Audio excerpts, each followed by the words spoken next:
Why men are very attracted to women who don't try hard. Hey, I'm Antia, founder and creator of the Magnetize Your Man method and married to my incredible husband, Brody. Now let's go ahead and dive right into why men love when you don't try hard. Number 6 is it causes intrigue. You really communicating to him that you are a prize yourself, that you are worthy yourself. It's like a little bit the unknown. And he's wondering, why is she holding herself in such high regards? I want to find out more.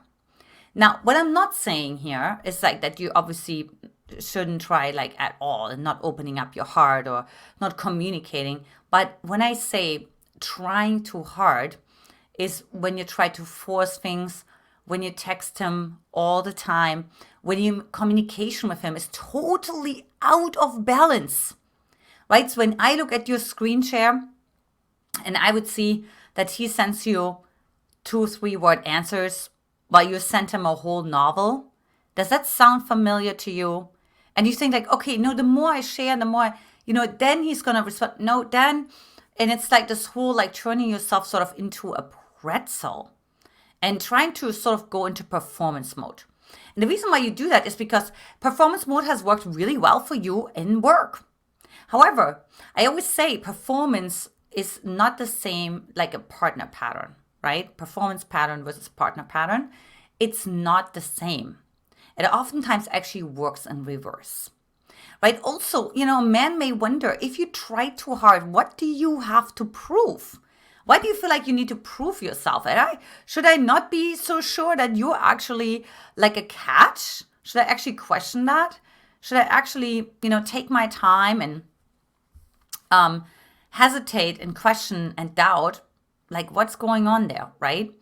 And so that's like part of the reasons why men love when women don't try too hard.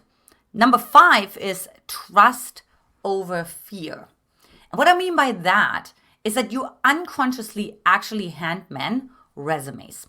Now, the resume that you hand him, when you try so hard, it's like that you're like afraid. You don't trust. You're like, if you have to hold on, because last time you checked, when you were a little girl yourself and your parents were abandoning you, or they were dismissing you, or they were moving out without further notice, parents got divorced, right? Or maybe somebody died out of the sudden, or mom was really busy, right? Like, but there was just like not enough attention for you to experience what you want to experience.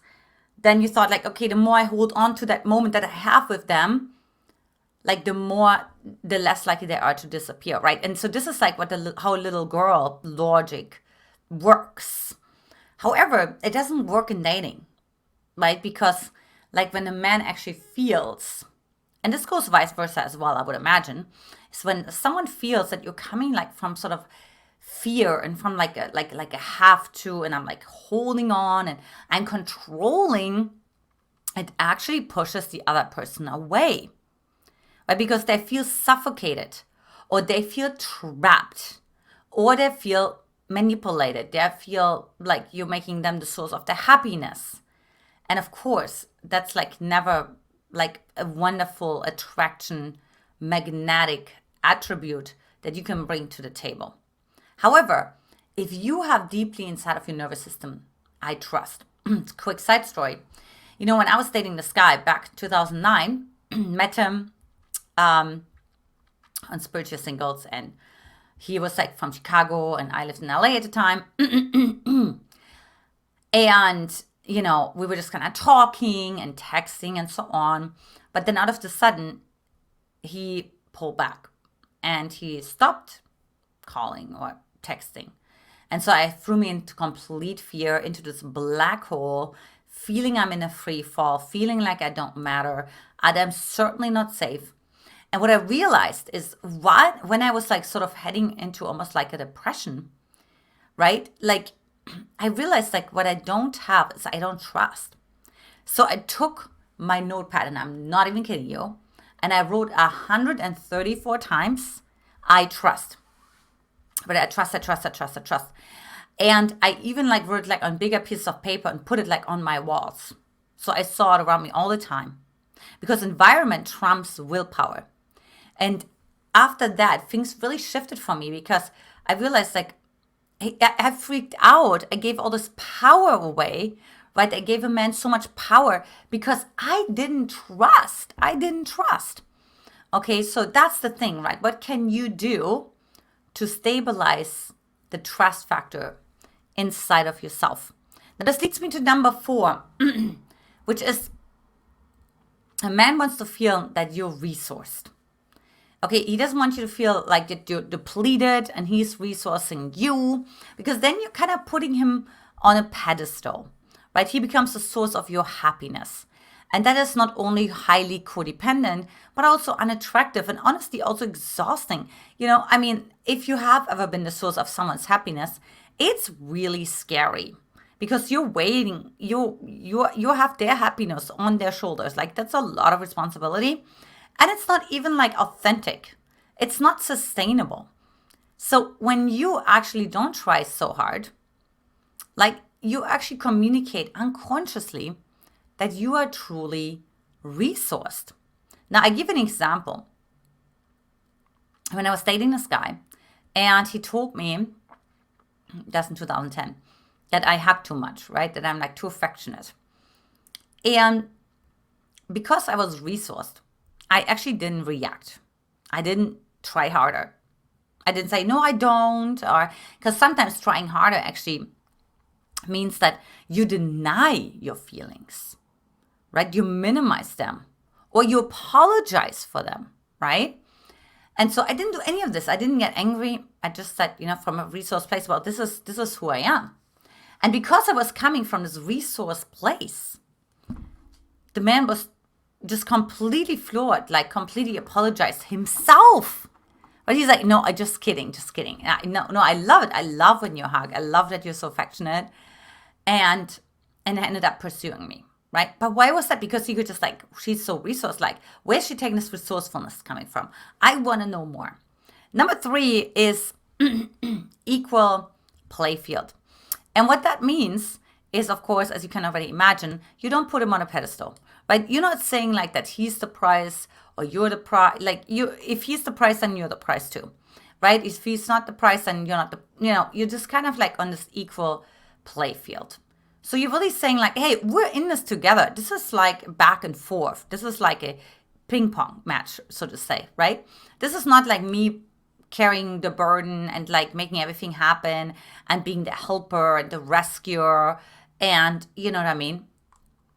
Initiating all the time, making plans. No, it has to be equal, also coming from your side as well, right? And so that, of course, causes then respect in a man. And when a man respects a woman, right, like, he will actually be also then more attracted to her long term because he doesn't just like her, he also respects her. Number 2, and this has to be my favorite, it's the cliffhanger effect.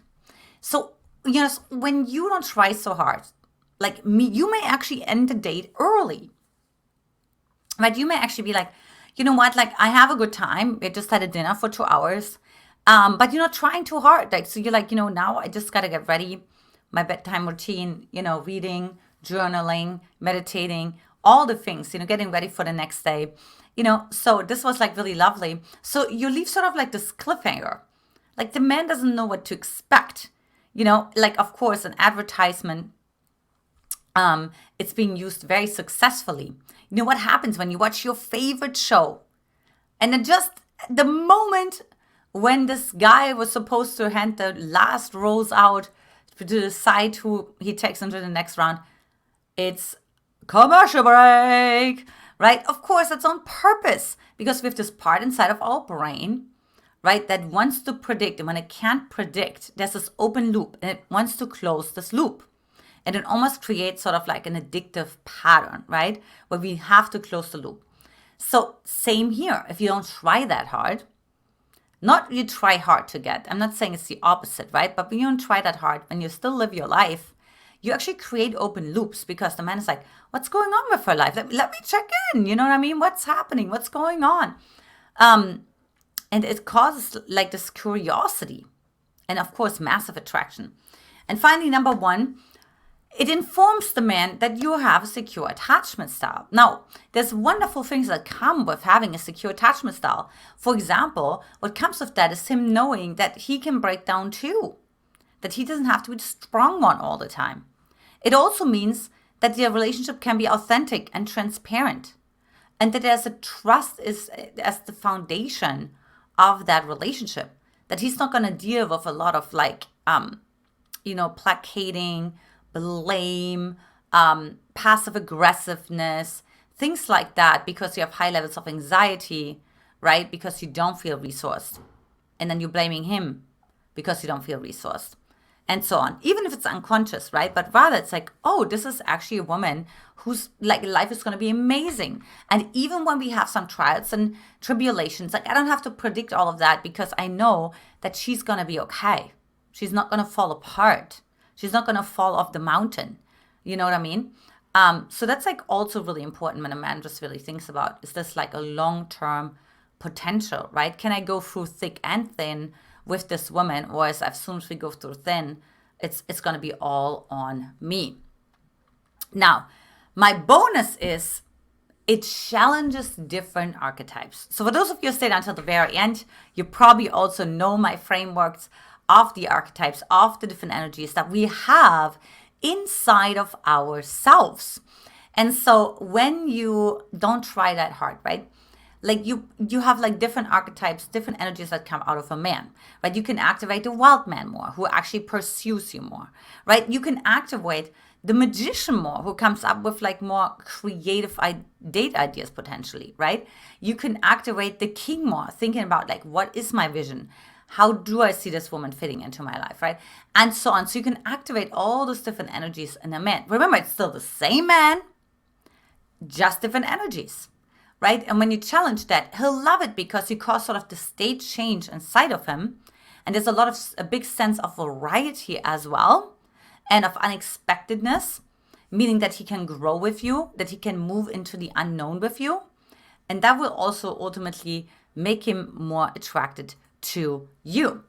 Now, if you want to learn more on how to attract the long-term relationship to you, take our free love pattern quiz at getlovequiz.com, or simply click the link in my description right here below, and then I'll see you there. Lots of love, ladies. Bye-bye.